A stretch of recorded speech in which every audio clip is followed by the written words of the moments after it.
Parang kung naalala ko, parang 50 reals lang o 40 reals lang ang ano, ang pag-groom doon. Ito guys, nandito na tayo. Teka.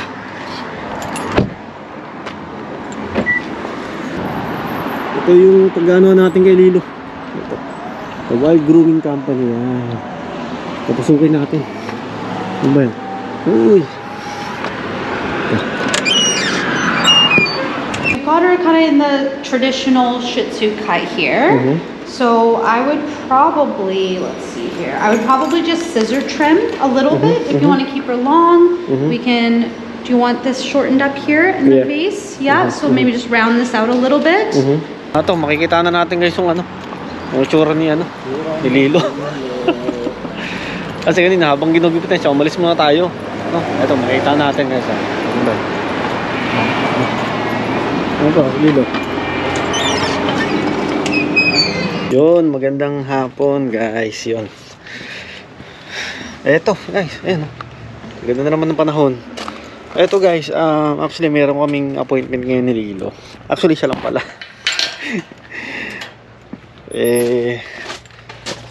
Sa simulat sa pool, dumating kami rito guys. Minsan hindi pa namin na ipaano to si Lilo, na ipag-groom. Kasi nga, normally, ano, kami lang eh. Kami lang ang gumugupit dito kay ano, kay Lilo, no?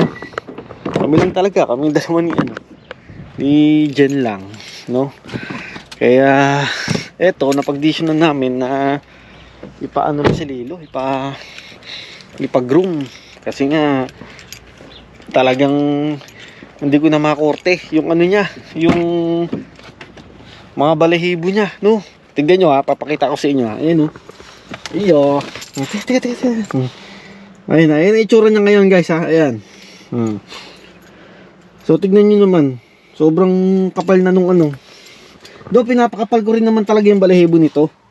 Kaso nga lang, kung mapapansin nyo, dahil nga sa katipiran namin, kami na ang talagang nagugupit sa kanya, no? No? Tignan nyo naman.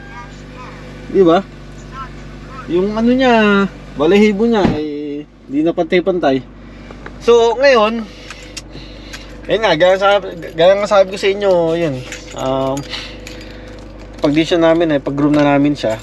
Kasi nga, medyo, ano na rin naman, magtatag-init na, tapos, medyo, yun nga, makapal na rin ang buhok niya, no?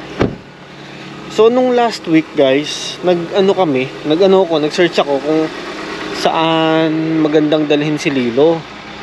Kung saang vet or saang grooming company, no? Ngayon, nakita ko sa Google na mayroong isang ano rito sa Chilliwack na isang company na maganda ang maganda ang rating, maganda ang review, no? Kaya nung last week tinawagan ko at nagpa-appointment tayo. At ngayon, meron tayong appointment doon ng alauna. As of now, 12:30 na, no? Bali, ang pangalan ng company na to is The Wild Grooming Company. So, nakita ko sa Google yung itsura ng ano. Okay naman, maganda naman. Lalong-lalo yung mga reviews, no? Nakikita ko na mabait nga raw yung taga gupit or yung owner, ganun. Tapos maalaga sila. Marami kang makikitang comment doon. Which is talagang mapapansin mo maganda, magaling, tsaka maalaga yung nagugupit. So ngayon pupuntahan natin guys at ipapakita ko sa inyo yung itsura o kung paano gupitan itong si Lilo i-groom, no? Kasi guys, kung maalala ko sa Saudi, okay, pinapag-groom namin si Lilo doon. Siguro 4 na beses ang taon or after 3 months or 2 months, ganyan. Pero doon mura lang guys, mura. Magkano lang groom doon? Parang kung naalala ko, parang 50 reals lang o 40 reals lang ang pag-groom doon. Or 70, ganun. Dito, minimum $70. Tapos depende ba kung ano pa yung tatanggalin kay Lilo, or baka mamaya sobrang buhol yung balahibo niya, no? Kaya Malalaman natin mamaya guys. No? So guys, yun. Ano na tayo? Papunta na tayo dun sa ano? Sa Wild Grooming Company. Let's go. Eto guys, on the way na tayo. Actually, medyo ano nga eh. Medyo late na nga tayo. At nakatulog kasi tayo. Eh dito pa naman guys, kapag yung mga ano guys, yung mga normally yung mga lokal dito, talagang yung mga yan eh on time talaga lagi sila, no? Ayaw na ayaw nila guys yung ano, yung nalilate, no? Kasi ano sa kanila yun eh. Kumbaga parang kultura din nila yung dapat kung ano yung sinabi mong oras, yun talaga dapat. Ngari, alauna dapat before 1 or 10 minutes before or 5 minutes before dapat naandun ka na, no? Para nakakaano. Talagang dito eh dala-dala pa rin natin yung ano, yung Filipino time natin, no? Grabe. No. Matutuwa ka sa panahon ngayon, guys, kasi nga yun nga, oh. Medyo ano lang naman siya, medyo makulimlim siya. Hindi siya maulan, hindi rin siya mainit, hindi rin siya malamig. Tama-tama lang guys, maganda ang panahon ngayon. Hindi ko alam kung tutuloy kami mamaya kasi may paplano kami pupunta ng ano dito sa may David Lam Park. Dito mo matatagpuan guys yung ano, napakaraming cherry blossom, no? Kasi 'di ba kung naano nyo, kung naalala nyo, meron tayong pinuntahan dito lang, malapit lang din sa amin na ilang puno yun? 4 na puno ng cherry blossom na talagang gaganda. Maganda lang ano, bulaklak, no? Eh mami, ewan ko, tutuloy kami nila Jen. Hindi namin alam. At para may pakita rin namin sa inyo guys. Guys, meron pala ako share sa inyo kasi dito sa pupuntahan natin, ngayon ko lang din nalaman, no? Na itong lugar kung saan naka-locate yung grooming company ni Lilo is dito pala to sa ano, dito sa lugar ng mga First Nation, no? Dito yan. Dire-diretso pa naman. Actually, dito sa lugar na to, ang karamihan ng mga nakatira rito guys, ayun pagkakalam ko kasi sinabi rin sa akin ng mga katrabaho ko na dito sa lugar na to, karamihan na mga nakatira dito is First Nation. Puro First Nation. Ibig sabihin, sila yung ano ba, yung mga katutubo ng Canada talaga, ng lehitimong Canadian, no? Sila. Yung kumbaga sa atin parang mga ano natin, mga ninuno, yung mga Aita sa atin or mga Ifugao, ganun. Tapos dito guys, sa mga First Nation dito, ay talagang ano guys, talagang sobrang inaalagaan, no? Sobrang inaalagaan sila rito. Tapos parang yung mga lahi nila ay talagang pina-preserve ng gobyerno nila rito. At syempre lalong-lalo guys, yung mga First Nation na to, talagang pagkakaalam ko wala silang tax dito. Pagkakaalam ko correct me if kung mali ako wala silang tax talaga rito, no, mga First Nation dito. Kasi ilan na lang din naman sila. Talagang sobrang alagang-alaga sila ng gobyerno rito. No? Ayun, malapit na tayo. 1 minute.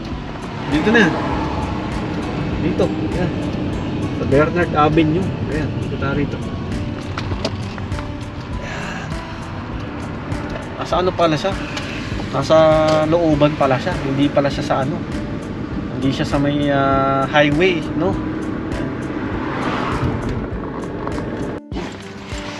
Yan. Ito guys, nandito na tayo. Teka.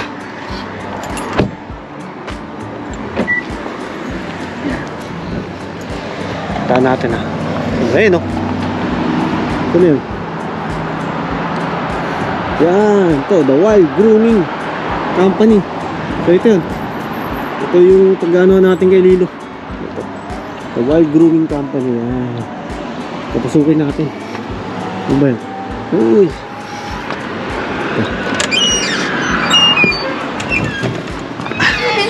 Hi. Good afternoon. Yeah. Ay, sorry. Good. Yeah. Oh, Lilo. Hello. Yeah, this is Mr. Lilo. Lilo. Yeah. Hi. Hi. Hola. Eh, So what are you looking for her haircut? actually, just to maintain the pony Okay. and also just to reduce the hair. Do you have any photo or? I Yeah. don't have photos, no. Let's just see here. You can come in if you want. Ah, I can? Okay. No. Ayo. We'll see how she does. So What can you recommend to her? yeah, so you've got her kind of in the traditional Shih Tzu cut here. Mhm. So I would probably, let's see here, I would probably just scissor trim a little bit if you want to keep her long. We can, do you want this shortened up here in the Yeah. face? Yeah, so maybe just round this out a little bit. We'll keep her pony intact. Do you like her ears long as well? Yeah. So is it mostly going to be, I think it's going to be a bath, blow dry, brush out, and then we'll do trimming around the paws so she can walk easy, her sanitary areas, and No we'll worries. just use like trim up with scissors Yeah. a bit. No Not worries. too much Up off, to you. right? No worries. Yeah, okay. That sounds good. I'm just going to put her down first. No worries, no worries, no worries. Wait, close that. Bye-bye, Lilo. We'll let her smell things in the same Yeah. here. Bye-bye. Guys, medyo na ano si Lilo. Ayun, no? Medyo natakot si Lilo. Ayan. Kasi nga, sobrang tagal na. Since nung napag-groom namin siya. So, medyo ninenervous siya ngayon. No? At okay, maganda naman dito guys. Maganda. Ayun, no? Mga solo lang. Solo lang yung mga yung mga lugar, no? Tapos, ano lang guys, mag-isa lang siya rito. Then, siya yung pinaka-owner, no? Nitong grooming company na to. Tapos dito guys, makikita nyo, may mga ano sila rito. Ito, may mga binibenta sila rito. Eh. Mga accessories.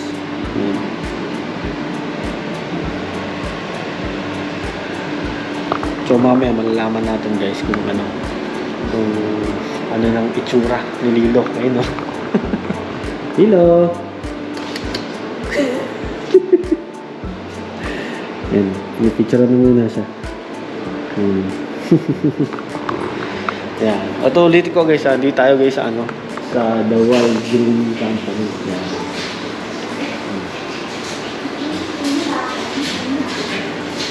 Tapos, ang schedule nila is, natanong ko kanina, every Sunday and Monday close sila. Tapos, from Tuesday to Saturday, open sila.